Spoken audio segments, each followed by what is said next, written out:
ചായയ്ക്ക് 14 രൂപ, പൊറോട്ടയ്ക്ക് 15 രൂപ തുടങ്ങി ഹോട്ടൽ ഭക്ഷണത്തിന്റെ വ്യാജ വിലവിവര പട്ടിക സോഷ്യൽ മീഡിയയിൽ പ്രചരിക്കുന്നതായി മുന്നറിയിപ്പ്. സംസ്ഥാനത്ത് ഹോട്ടൽ ഭക്ഷണത്തിന് വില കൂടിയെന്നത് വ്യാജ പ്രചരണമാണെന്ന് Kerala hotel and restaurant association അറിയിച്ചു.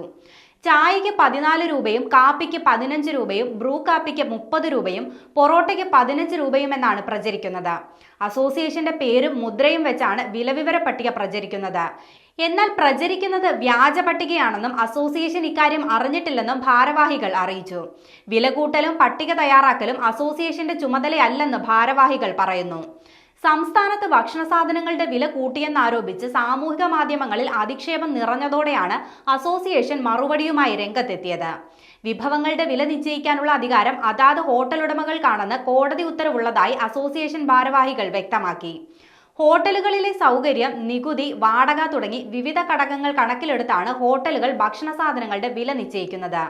ഇക്കാര്യത്തിൽ സംഘടന ഇടപെടാറില്ലെന്നും സംഘടനയുടെ പേരും മുദ്രയും വെച്ച് വിലവിവര പട്ടിക പ്രദർശിപ്പിക്കാൻ പാടില്ലെന്നും ഭാരവാഹികൾ പറഞ്ഞു.